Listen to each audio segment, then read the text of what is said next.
Hello there, my name's Jaykesh. We'll continue from our last video to the next chapter, Everything Matters Equally, the part 1 of the book One Thing. It is a chapter number 4, the first lie among the 6 lies that we talked in our last video. So this chapter has 4 sections, namely first is the introductory section, and the second section is much to do about nothing, and the third section is Juan cracks the code, and the fourth section is extreme Pareto. So we'll go through all of them in this video. Basically, in the first introductory section, it gives a background on how we fall prey of thinking everything matters equally without giving a second thought that few things matters most than all others. Diving further in detail of this section, why this is a lie. In the real world of results, things are never equal. No matter how teachers grade, no two students are equal. No matter how officials try, contests are never equal.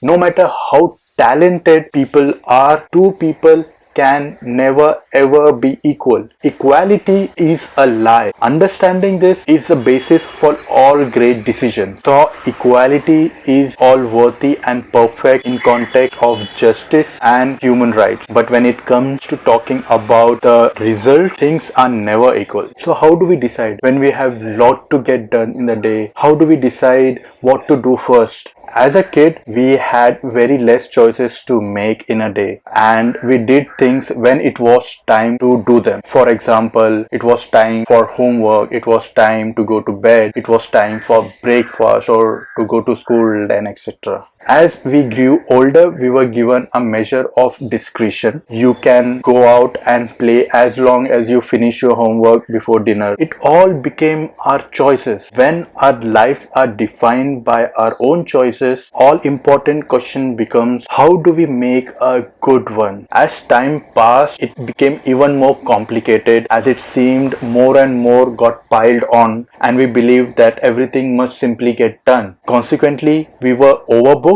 overextended, and overcommitted. Due to lack of clear formula for making a decision, we fall back on more familiar or comfortable way of making decisions, which is generally something which appears first on our list or on our mind. When everything feels urgent and important, everything feels equal, we tend to become active and busy, but this doesn't actually move us closer to a success. As Henry David said, it's not enough to be busy, so are the ants. The question is, what are we busy about? And finally, knocking 100 tasks for whatever reason is absolutely a poor substitute for doing even one task meaningful. Moving to section number 2, much to do about nothing. In this section, the book talks about to-do list and how it leads us to failure rather than to success. To-do lists are staples for time management and success industry. It seems everywhere we turn, everyone are encouraging us to make a to-do list. Thought to-do lists are invaluable, it has its dark side. So to-do lists are basically the collection of our best intention, but it overwhelms us with trivial and unnecessary things in the list, which we feel obligated to get everything done just because it's on our list. Whereas achievers operate differently. They work with a clear sense of priority. They pause long enough to decide what matters most and then allow what matters to drive their day. Achievers do sooner what others do later, and differ or perhaps indefinitely what others do sooner. The difference is not in the intent but in the right of way.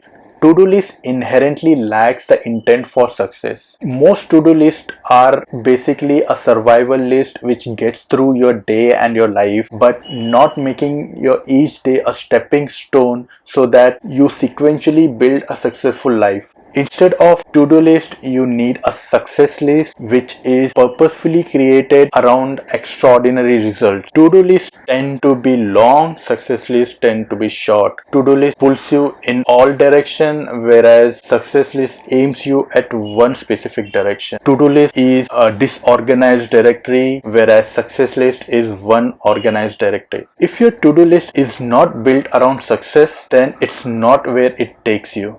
If your to-do list contains everything, then probably it's taking you everywhere. So how do you decide with so many things that you could do, and how do you decide what matters most at any given moment on any given day? So the answer is you need to follow Juran's lead. Moving forward to the third section of the book, Juran cracks the code. In 19th century, Italian economist Wilfredo Pareto had written a mathematical model for income distribution in Italy, which stated that 80% of all the land was owned by the 20% of people. So the wealth was not equally distributed. On this model, when Mr. Joseph M. Juran studied even further, he found out that this model was evident in other areas of life and businesses as well. In his work, he found out that handful of the flaws which produced the majority of the defects. So this was one of the greatest productivity truth that has ever discovered. This 80-20 Pareto principle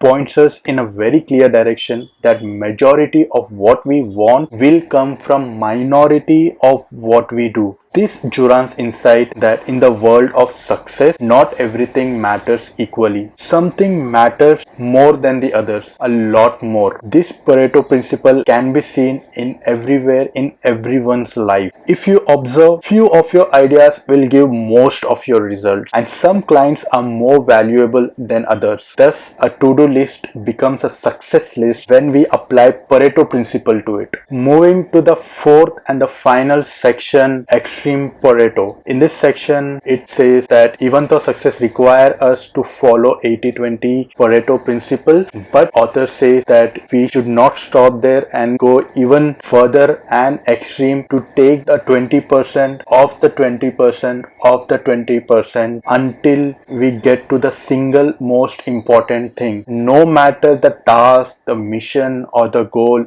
big or small, we need to get to the extreme of this list to find one important thing. So how do we do that? It says that start with as big a list as you want, but develop this mindset that you will whittle your way from there to a critical few and not stop until you get to the end with the essential one, the assertive one, and the one thing. One idea out of 100.